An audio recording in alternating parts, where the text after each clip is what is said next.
Okay, the Tyee is live. I'm going to invite Dorothy now.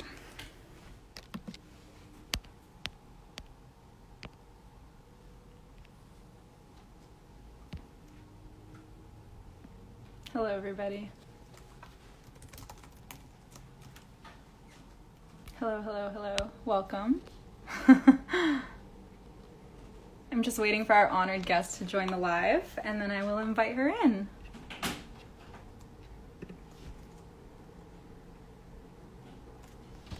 Welcome, welcome, welcome.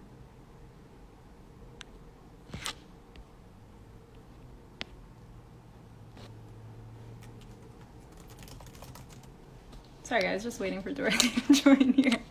Trying to get her to join me. Hello, Shub. There she is. Okay.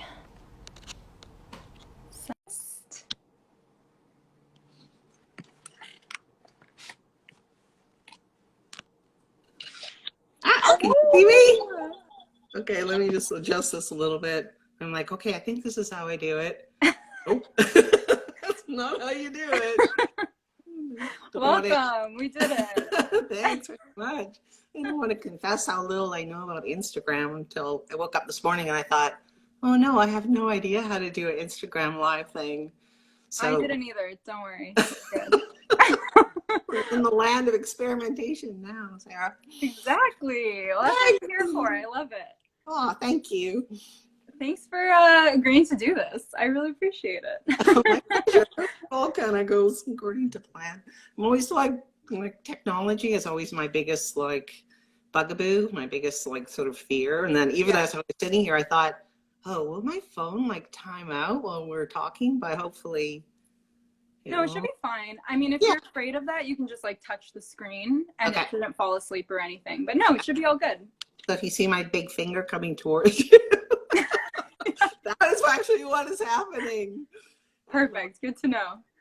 Okay, well, we have a few people in here, so let's get started. Hello, everybody. Welcome. Welcome to the Tyee's first Instagram Live. I'm excited. I'm so honored to have Dorothy as the very first guest. So yeah, let's, I mean, our connection seems to be good, so we can just dive right in. Okay. So I'm gonna start with a land acknowledgement. Sure. I'm coming to you guys from Toronto. That's where I'm based. So I'm acknowledging the land which is on the traditional territory of many nations, including the Mississaugas of the Credit, the Anishinaabe, the Chippewa, the Haudenosaunee, and the Wendat peoples, and is now home to many diverse First Nations, Inuit, and Métis. I also acknowledge that Toronto is covered by Treaty 13 with the Mississaugas of the Credit. So that's the City of Toronto's acknowledgement, and Dorothy is going to give you the land that she's on. Sure. I'm coming from the City of Vancouver, which is on the unceded territories of the Musqueam, Squamish, and Tsleil-Waututh nations. And we thank them very much for having cared for these land and waters since time immemorial. And without further ado, let's get going, Sarah. Yeah, those acknowledgements are pretty relevant to today's conversation, given that we're talking about the climate crisis. And as we know, one of the communities most directly impacted right now and in future will continue to be Indigenous communities. So yeah, let's get into it. I should introduce myself. My name is Sarah Cruchel. I'm the Tyee's social media manager. And I'm here with Dorothy Woodend, who is the Tyee's culture editor. So I'm going to give you a bit of a complimentary intro. The reason we're talking to Dorothy is because she's written plenty about our love of things. And she's written recently about reckoning with that love amid climate change. I always think that reading a Dorothy piece is like taking a long exhale, whether it's a series on learning to drive later in life or observations of pandemic culture. Her earnest examinations of cultural revolutions are very hard to come by. Dorothy's going to take us today through her journey being someone who loves to shop and, like many of us, might be coming to terms with the idea of shopping less. And the conversation today is inspired by J.B. McKinnon's new book, The Day the World Stops Shopping, which the Tyee has covered in depth. You might have heard about it or you may have read it yourself. And it imagines a humanity where we've stopped consuming so much. And in that humanity, we need less because we appreciate more. And this conversation comes at the somewhat ending of a pandemic when we're all kind of deciding what normals we want to return to. So let's dive in. Also, one last thing while we're chatting, feel free to drop any questions you have in the comments. And my colleague Jen is going to be taking them down, and hopefully we can address them with some time at the end. So, Dorothy. Yes, Sarah. Tell me about how you got into covering fashion. Let's start there. Well, I write about a lot of different things in the cultural umbrella because it's pretty broad, but fashion has always been kind of an interest of mine, even from, growing up in the Kootenays, which is not like a hotbed of like, haute couture and high fashion at all, especially in the 1970s. But back in growing up on a farm on Kootenay Lake, your only sort of source of fashion from the outside world was the Sears catalog, which would come usually like twice a year, and we would order our school clothes every summer after with all of our cherry picking money. So you'd have like your favorite page that you would flip open to that was like completely dog-eared and pick the things that you wanted, and then you would have to go into town and place the order at the Sears office, and then you would have to wait until finally, you got this package from, faraway land of Sears International, and that would be your school clothes for the year. So it was always like this really sort of freighted with supreme excitement moment of like getting new clothes. And I think, in those moments that are quite seminal when you're a younger person, and they kind of, it's a brand upon the brain in terms of how you view fashion. And I guess also how you kind of view yourself, because fashion is very much, an outward extension of your identity and who you are, but also who you want to be. And I remember in the 70s, I'm going to date myself, but in the 70s, at the sort of height of, disco fashion, my sister and I had these entirely satin outfits that we ordered, with like a big floppy hat. Oh, there's a big kid. Satin jacket, satin jeans, and, like platform shoes. And I remember like walking along the highway, just wanting somebody to kind of see me in all my fashion glory. And of course, you're in the middle of nowhere.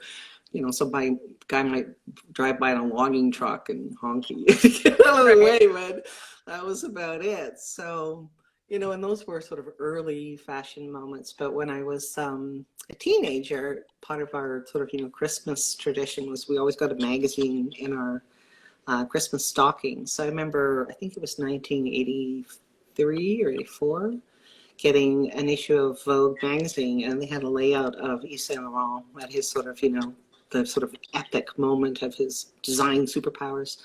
And one of the dresses was sort of black velvet, and it had this giant pink bow attached to it. It was sort of this, acid pink.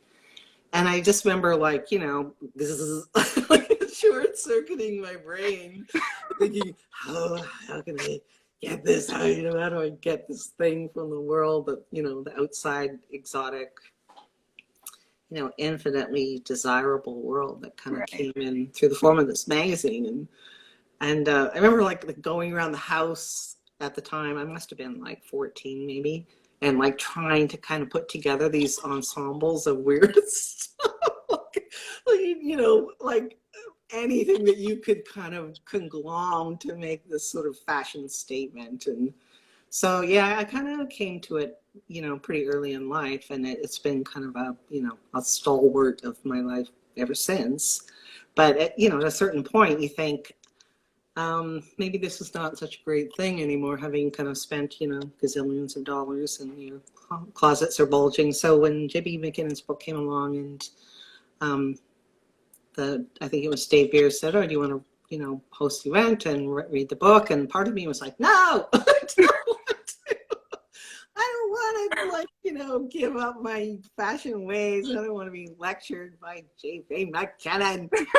There's only fleeces, but of course, I read it, and I read it a second time. And of course, you have those moments where you think, yeah, like we can't continue in the way that we have. And that's on a sort of, personal scale, but it's also on a global scale, because fast fashion and fashion itself are pretty destructive environmentally. So yeah, there's we need to make some big changes. And, you know, you start where you are. You start like by looking in your closet and not going to the mall and trying to sort of curtail online shopping and all of those things. But it's very, very hard. I was thinking about it even yesterday because they had the Met Ball in New Oh, York. yeah. Of course, you know, like you're looking at it and you're just like, yum, yum, yum, yum, yum. And you think, no, don't go down that dark fashion road. Like, but it, you know, I think those sort of engines of desire are just like always working on you, right? Always, always, always. And no matter where you go, like if you're, you know, watching TV or if you're flipping through a magazine or you're on the SkyTrain looking at ads, like you're sort of bombarded constantly by, you know, very, very sophisticated marketing that says you need this, right? This will make you better. This will make you more, you know, attractive. This will make you, you know, infinitely more interesting. So buy it. Right. And yeah, resisting that. I think, you know, even as an older person, when you're really savvy to what's being done to you, but I think as a younger person, it's really hard to resist, right? Yeah. So yeah, that's where we are at the moment. So for those just kind of joining, Dorothy just kind of explained the power of fashion, why it's not this like silly thing. Like it's a really powerful thing that people have a very strong passion toward, and rightfully so. Like you said, I think it's not just in, you know, today's day and age of like presenting a lot of your identity with how you wear and like, or with what you wear and how you express yourself externally. It's like always been kind of a sense of identity. And so you put together a recent series called Objects of Affection. You had these 3 pieces that kind of, for anybody who didn't catch it, it's on the Tyee.ca, but basically it kind of got Tyee readers to submit these objects that they have a really strong affection toward and have had for 10 years plus, and swear that they'll never let it go because, you know, if it's not broke, don't fix it. And it has increased their appreciation toward it. So can you just explain like a bit more behind the concept there for people who Sure. Yeah, so that sort of was a direct response to J.B. McKinnon's book, and, you know, we were sort of batting around ideas, and I really, because, you know, I do that myself, where you have these things that you've kind of carted around your whole life, whether it's like this ancient mangy sweater that you wear, you know, until it's little more than a couple of threads being held together by sheer will. Or, you know, a lot of, like, I've written about coats. I've written a lot about the things that, you know, you have for years and years and years. And they become sort of imbued, I think, with not only your sort of sense of identity and who you are, but they almost take on a life of their own. Yeah. So when, you know, I've had a really hard time getting rid of coats that I have loved because, you know, it's like taking some, you know, the old Yeller out behind the barn and putting a bullet through his head. Like, you know, some of them you can give away to thrift stores, but, you know, if they've been sort of hard used, it is difficult. Yeah. So I liked the idea of, you know, having a series of basically from Tyee readers to solicit from them the things that they loved, right? That they'd cared for, that were sort of, you know, had this patina of hard use and age, that they repaired a bunch of times. And it was really interesting to see the things that, you know, came in, because some of them were, you know, fairly predictable. Like, I've had this frying pan for 40 years and, you know, it has this beautiful sort of black patina to it and I would never get rid of it. Or, you know, spoons or leather jackets or old pianos. But, you know, other times it was like very strange things that were much more sort of idiosyncratic, like, you know, this Mr. Bill figurine. I don't know if anybody remembers Mr. Bill. He was like on SNL, and he was this plasticine little dude that they would squash and mangle and kill, and you'd be like, oh no, Mr. Bill. So, you know, having these sort of entry points into people's lives through the, you know, the objects that they've loved and had there for years and years and years is really interesting, right? Because you do it too, and then there's a sort of universality to that, and you know, a great deal of humanity that we take from ourselves and sort of give to these objects. And, you know, JB has pretty good, or makes, you know, a good point in a few good points in the book about, you know, buying a coat of quality, you know, having it kind of tailored if you need, having your shoes resoled so that you can keep wearing the same things. And of course, every woman who's ever had the idea of like, I'm going to create a capsule wardrobe has had that same notion. And it was, I think I drew a comparison when we were talking about it, that it's like, you take a bunch of clothes on a trip for like 2 weeks, and then when you come back, you never want to see those clothes ever again. Yeah. So there is that kind of degree of like exhaustion, and how you kind of keep it fun and interesting to yourself. And so it's complicated in many different ways. So that was kind of to circle back around to your question, that was the sort of impetus, but it was really kind of really heartening and really quite lovely to see how much people were already doing the things that he was sort of advocating for, right? So that's the Tyee folk for you. Like, good on you, Tyee folk. Yeah, seriously, I wasn't surprised at all at how many submissions we have. We have to write 3 articles. Yeah, I know. There was just like the volume, right? Just kept coming in, and like some of them you're having to cut down because I'm like 120 words or whatever, and there's like 550,000 words on this, object. So it's like, okay, you did not listen, but that's okay. Seriously. So can you tell us about your own object of affection, one of them that you have? Sure. So I do have a lot of coats. Just like the one thing that, I will think, okay, well, if it's a coat, you're going to have it for a long time, and you're going to, use it. And it's a useful thing. So it's not like, extravagant. But when I did think about it, I thought one of the objects that I've had the longest, and probably is the most meaningful to me, is this little cedar box. It's about that big, that my stepdad made for my twin sister and I when I think we were 9 years old for Christmas, and he'd handmade them. He's a super duper overbuilder. Like, everything is exquisite and everything is like, really beautifully finished. So they were lined in velvet, and I remember just being like, totally overwhelmed as a little kid. Like, they were so beautiful, right? And so everything that has ever been meaningful to me has gone into that box, like, love letters, and like the little jacket that my son Lou wore home from the hospital, was just like that big. So, you cram them all in. So they're like, it's like an object of affection box with all of the objects in it. So it's like this Inception. Meta box. Everything that is meaningful to me like goes into that box. And that's mine. Very beautiful. What's yours, Sarah? Do you have one? Oh my God. Do I have one? I wasn't prepared for that question. Let me think for a second. I mean, I'm sure I do. I think I'm a bit of like a collector. Like, I have a really hard time getting rid of things in general. And then what I end up doing is kind of the opposite. Like, I'll try to tell myself like, okay, let me, give this thing away. Like, I tend to, sometimes I'll like take things with me on trips to Mexico to like visit relatives or something. And then we'll like leave them there for our cousins or for kids there, like whatever it is.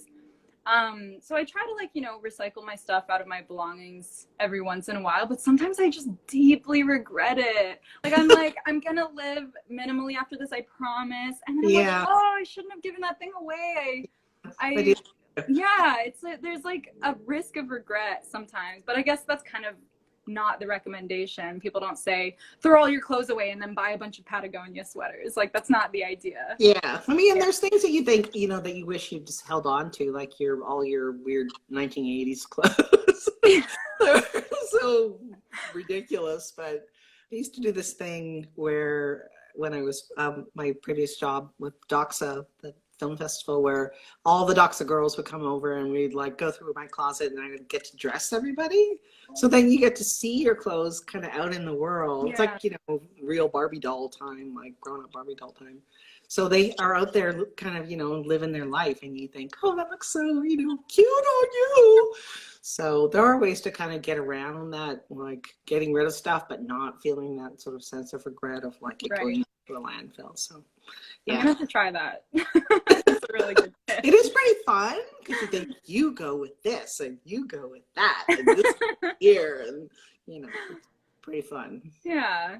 So for anybody just joining, we're just kind of talking about, the love that we have for the things that we own. There's a lot of humanity, like Dorothy put it, in the objects that we possess. So it's not, weird or materialistic to love the things you have and to see something and desire a belonging, which I think is a really important part of the conversation, because that's why, when you read JB's book, I was asking you, what was it like to come face to face with the concept of, hey, maybe you should consider your shopping habits? And I just would love for you to expand on your reaction to that and maybe connect with some people who felt the same way. Even just reading JB's cover of the book, the day the world stops shopping, you already know where it's Stop going. shopping. So yeah, what was that like for you? I mean, I did have that kind of initial reaction of like, active resistance of like not wanting to kind of confront it. But at the same time, over the course, of one's life as you grow older, like fashion has a sort of aspirational thing and that sense of like, I want to be up here, so I'm going to like boop, boop, boop, boop, boop, dress that way. And, I think once you're a bit more comfortable in your own skin, you don't need to do that quite as much. And basically you just want to be comfortable at a certain point. So, I don't like, remember the last time I wore high heels, probably like 20 years ago, maybe. Like there are certain things that just kind of fall away, right? And if you get away with wearing no shoes ever, I certainly would. Because it takes me back to being a little kid when, you take your shoes off at the beginning of summer and you wouldn't put your shoes back on until September when you had to go back to school. And it was like, no, feet prison. That's what shoes were. So, yeah. But at the same time, over the course of many years, I've been sort of kind of chipping away at my own fashion habits. So I buy a lot of stuff secondhand. And if I am going to buy something new, it's got to, stand the test of time. So I don't think I've ever bought fast fashion, like maybe Uniqlo stuff, maybe once or twice. But, if you buy like a Pendleton jacket that's like, 50 years old and it still looks great, like, that it's well made and well designed and it's still beautiful, right? And I think that's the thing that's most kind of difficult to give up about fashion is like when you see good design and something that's just exquisite, like purely as an object, right? It's like I think you naturally gravitate towards it, even as a human being, because of beauty. So, and there's a lot of that in fashion. So even looking at, all of the photos coming out of the Met Ball last night, I think, okay, this is a guilty pleasure, but you can indulge occasionally. Like that's right. Okay. So that transitions well into, I remember something you said when we kind of talked about this conversation ahead of time. You mentioned this concept of generations teetering back and forth between indulging and then indulging less, and then indulging a little bit more because we're allowed to again, and then indulging less again. And I feel like our generation right now has to really consider the latter, which is, to reconsider how much we indulge for the sake of, future generations to be able to indulge a bit more, as much as we did and as much as generations before us did. So yeah, what do you make of that kind of back and forth? Well, it sort of comes out of what we were just talking about, that I think as you grow older, your sense of what's important and what's, most relevant really does shift. So when you are a younger person and, you want new things because you want to fit in or you want to feel like, you can have a sense of identity kind of through your clothes. And I think fast fashion really preys on, younger people because you don't have a lot of money. You are much more kind of motivated to buy stuff in order to kind of feel, accepted. Yeah.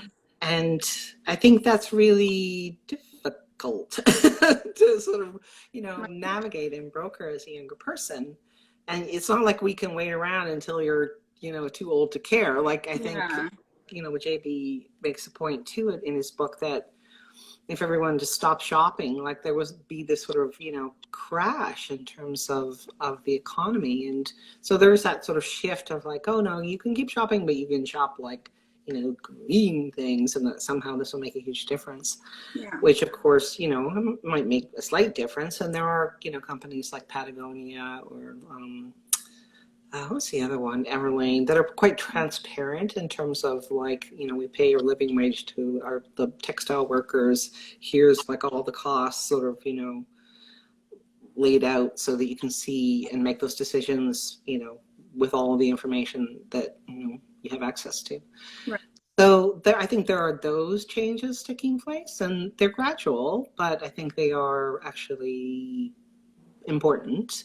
Yeah. And that, if you can make an informed, consumer choice and try to create the least impact that you can, that's a good thing. But the dismantling, I think, of the fast fashion network cannot come soon enough, and it ain't looking like it's, going to happen in the immediate future. But yeah, is that a long way of answering the question? Yeah. Sorry, Sarah. No, it's okay. So, let's talk about post-pandemic culture, because I think that is relevant to this conversation. Mm-hmm. And throughout the pandemic, you've done a ton of coverage of, these little norms and trends that have popped up throughout, like, living through a pandemic and socializing through a pandemic. Like something as simple as, if somebody's standing too close to me on the bus, like all this new anxiety comes up that like human beings haven't experienced for, I think, maybe like a century or something. Yeah. So what does it look like in BC right now? Like from the culture editor perspective, what are you seeing in terms of the normals that are popping back up again right now? It was interesting because at the height of the pandemic, when everyone's like, I'm not going to wear a bra ever again. Yeah. And of course, now there's that sort of re-entry, right? And you think, oh no, I don't like bras anymore. So right. I try to find like the sort of, sweet spot between your comfort and being kind of presentable. Yeah. Like that kind of navigation is really ongoing. Mm-hmm. And that people don't want to give up, I think, being able to work at home in your sweatpants, because in some ways it's so much more efficient, right? You can just roll out of bed, and I went through a process earlier in the year where I just wore the same dress like every single day. And then you think, this is great. Like, I don't have to think about it. Like, like the whole Bill Gates model of like, I'm going to wear a black turtleneck and jeans. Like I never, that's how your kind of work uniform. And it did actually free up a lot of my kind of mental energies in a weird way, right? Because you just didn't think about it. It didn't matter anymore. And so the capsule thing is more attractive now. Like the capsule thing makes more sense to me now. And, in a kind of, and maybe that's like in this particular moment, and maybe, a year down the road, things would be different again. But I mean, I hesitate to tell you how much time I used to spend in the morning. Like you put something on, and then you think this is stupid. Then you put something else on. You think, no.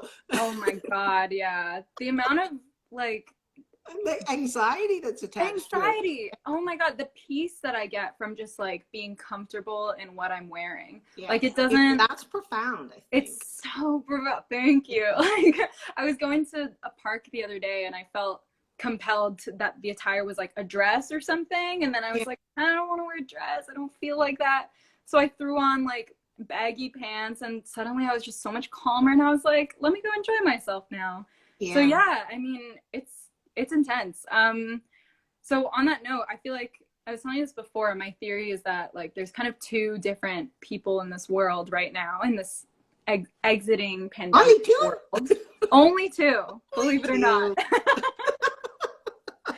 And the two of those people are either people who are like eager to stay in every Friday night for the rest of their lives, or people who are anxious to do absolutely any life-threatening thing right now. And of course there's a spectrum to that, but I do really see like most people are either really drawn to one end of the spectrum. Mm-hmm. So yeah, where do you fall on that? Well, I think, as a sort of like a person who's like getting older, I definitely fall in like the full-on comfort zone. But of course, sometimes you go and you look in your closet and there's all these clothes there going, hello, you remember me?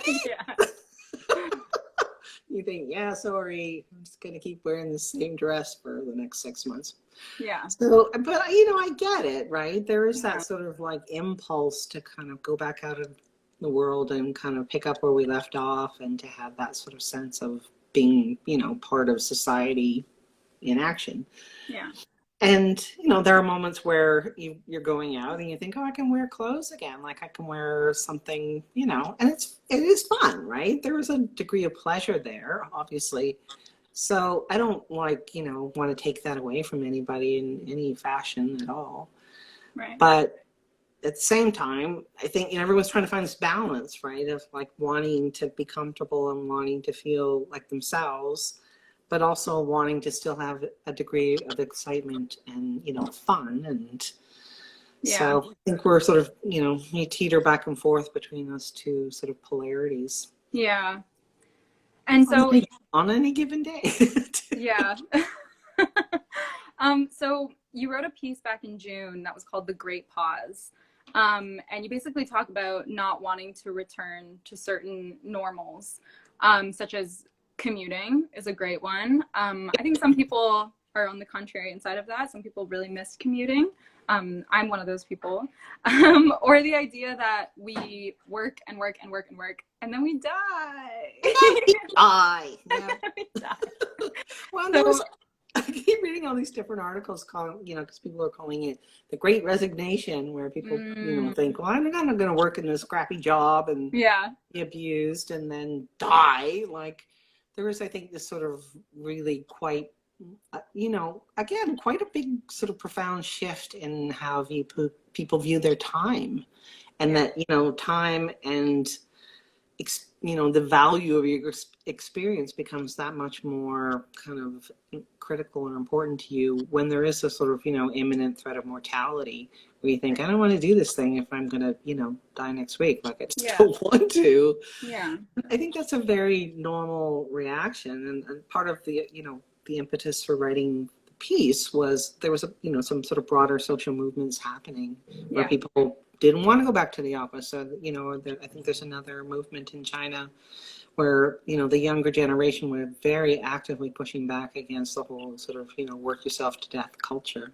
Mm-hmm. And it's funny because it also ties back to something that J.P. McKinnon was writing about in his book, where he sort of bookends the ending and the beginning of the book with time spent with the Kalahari in Namibia.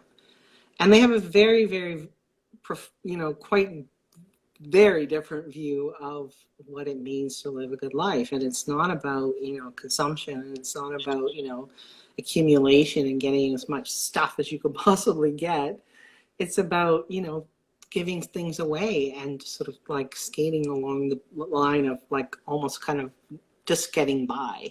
Yeah. But as a consequence, they have like unlimited amounts of time to sort of hang out and, make art and be human and, have dinner and make stupid jokes and sit around and, And to me, when I read those chapters, there was a whole part of me that just went, oh yeah, I want that. Like I want that kind of, degree of like humanness and warmth and affection and people just kind of sitting around the fire, chatting. Like to me, that just seemed such a better way to live. And I know, in interviews with him, he talked about how difficult it was to kind of wrap his head around that sort of mindset. And because we're so trained, right? We're so trained to think that this is the only way to be. And one of I think the critical points that he makes in the book is that, well, no, for much of human history, wasn't that way at all, right? Like this whole sort of rabid consumption and industrialized world that we are living in is like really, really recent. It's really only like 150 years, 200 years old. Right. And it's been, an unbelievable source of destruction. So we can't keep doing it. Like it's got to be finite because otherwise, not just us, but everything else on the planet will perish. Yeah. So to return, I think, to that older way of living, that older way of being that's in balance with the rest of the planet is something that we have to do. But it's also something I think that will benefit us hugely just in terms of pure happiness, right? In terms of actually feeling part of a community and not isolated and not, deeply sad and alienated from not just, other humans, but the rest of the, living planet. Yeah. So that was my big takeaway from the book. And, you know, Yeah. it keeps happening every time I read something. I think, okay, yeah, he was right. Hmm. And we have to sort of get back there. But I think in order to dismantle the things that are, you know, kind of the engines that are still driving us, it's going to take, you know, some sizable effort. Yeah. I think it's tough for like young people, especially, to hear that kind of argument because it feels like we didn't have much time. And when I say we, I mean like people younger than me. Like we didn't have that much time to indulge and to kind of just like go a little crazy and do whatever we wanted to do. And on the flip side, like when we were talking about fast fashion earlier, like there's a ton of, you know, social media, like with the rise of influencers, I think that that's had a huge impact on the Yeah. reliance that the fast fashion world has on not only young people but also like their egos and their confidence and their insecurities. Mm-hmm. Like it's ridiculous how much people, you know, if like people here are on TikTok, you often see people like trying on hauls from Shane or Shine or whatever it's Yeah. called, or Fashion Nova or these places, and Yeah. it'll be like $1,000 haul with bags and bags and bags of things. So I don't know, like on one side I'm like, oh, this generation, like we need to think about things a bit more critically, but on the other side there's so many people who didn't really get a chance to do that, and I know that there's like a lot of grief there and there's a lot Yeah. of like sadness. Yeah, and you know, I heard somebody say one time, I can't remember, I was talking about it with a friend, but somebody was explaining to me that they kind of think that now that we've gone through this crisis, a lot of us have gone through the COVID-19 crisis altogether, there's kind of this like increased level of empathy that we have toward each other.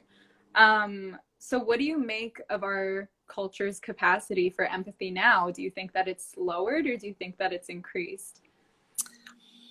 I think it's sort of almost both simultaneously. Like, you know, there are days where you read the news and you just despair of humanity, where you think, you know, like, how did we get to this such a dark place?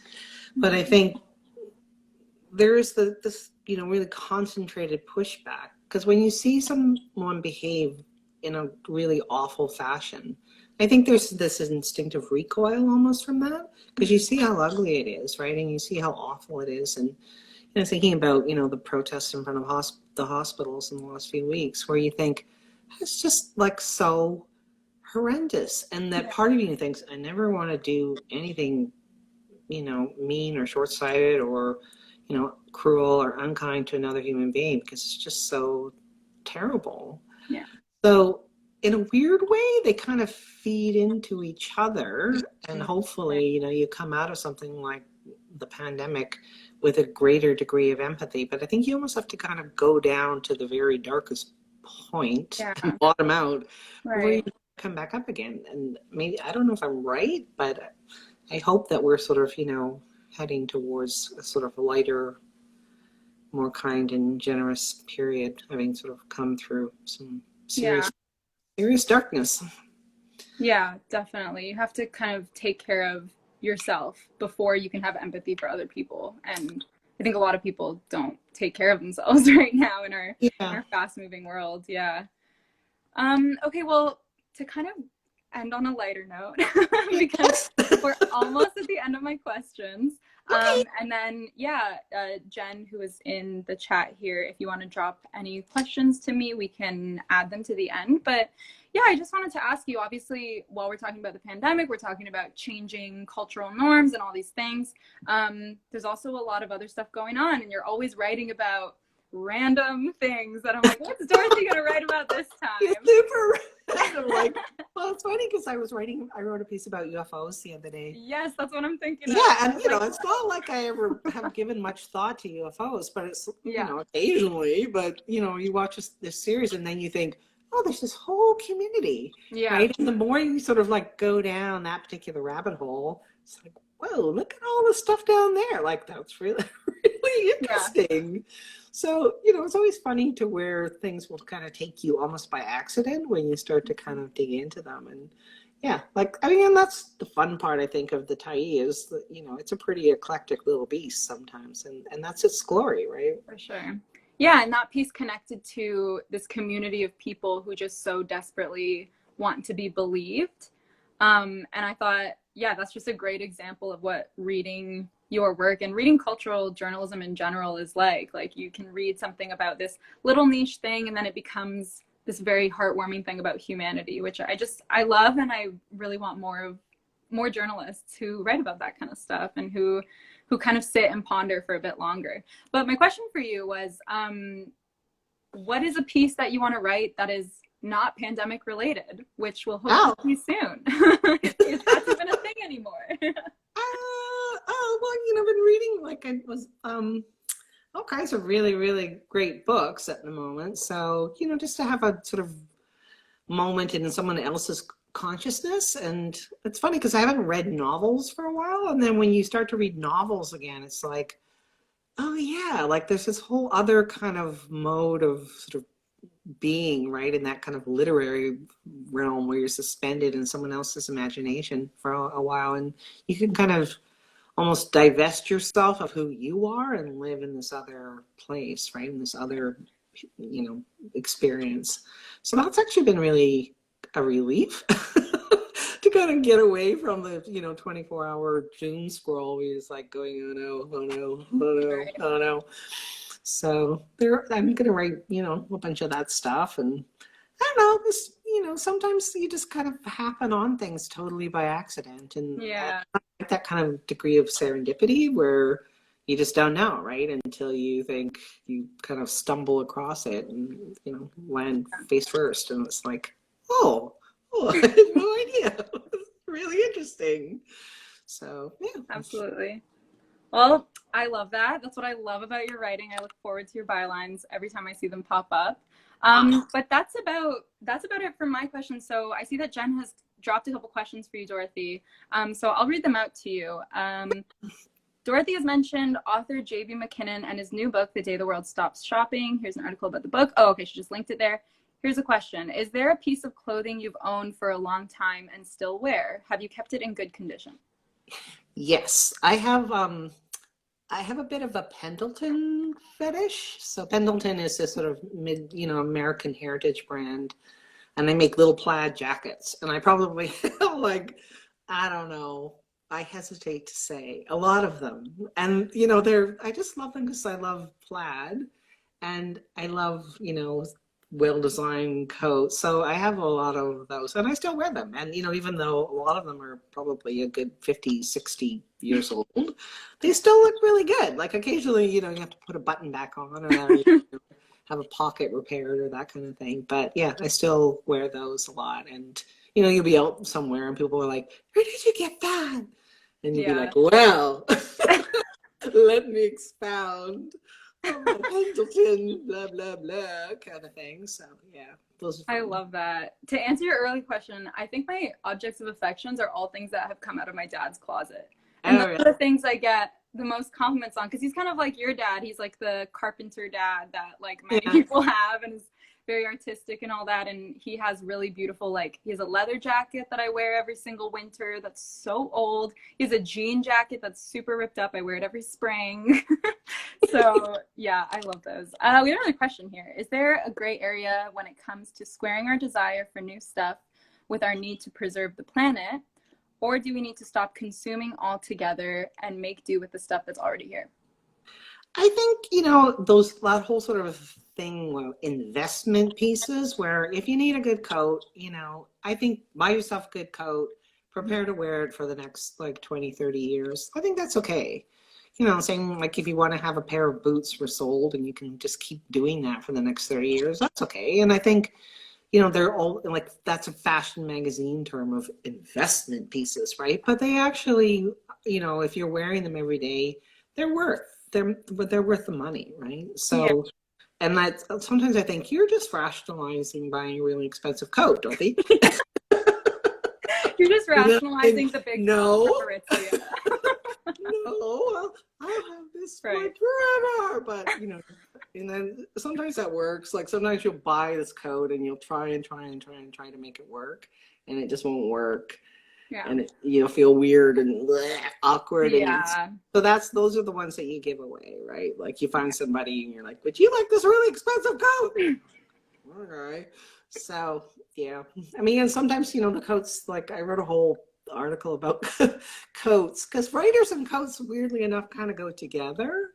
Like Fran Really? Lebowitz says this whole thing about coats, right? And she will Mm, buy like cashmere coats, and or William Gibson has a whole like collection of coats. And so I think, okay, well, I'm not alone. Like I'm in good company. yeah. Some more coats.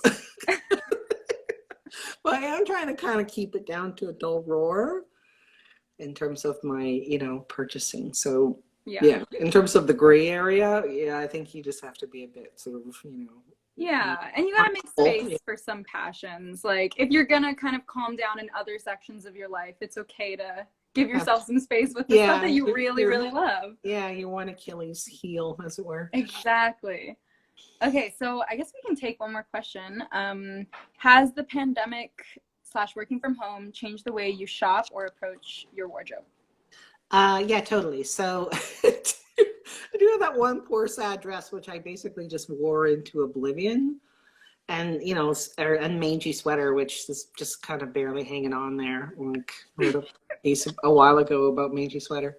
Because it's a sweater that you can pull up and you can pull down, and like it's like just becomes like a second skin after a while. Yeah. So and that's been nice to just have those, and you almost sort of destroy them through loving them too much. But I think that's kind of, a good way to go. If you're a piece of clothing, you don't want to be sitting in the back of the closet being totally neglected. You want to be the one thing that, where it's basically worn to death. Yeah. So yeah, that's essentially how much, which is, I've always done it a little bit, but the pandemic really kind of exacerbated that habit. Yeah. Okay, well, I think that those are all the questions we had. Dorothy, thank you always for your wisdom. I really suggest that anybody who's here who hasn't read Dorothy's work, go check out her author page. Just search the Tyeester Dorothy Woodend, and you'll see a bunch of her pieces all about, kind of the transition out of the pandemic, and just, different, very, like she said, eclectic and humanistic pieces that will, give you a bit of a break from the election coverage. So the occasional bout of UFOs. So that's all you need. That's a great piece. Well, thank you again, Dorothy. And thanks to everybody for joining. This recording will be on our profile, so if you missed any of it, then you can go back and put it on the background while cooking or something. And cheers, everybody. What is that woman on about? Why does she keep talking about sweaters? I love it. I will always listen to you talk about sweaters. All right, we're gonna log off, I guess, now. Okay, bye, everyone. Figure out how to do that. Yeah. Okay, cheers, y'all. Goodbye. Bye.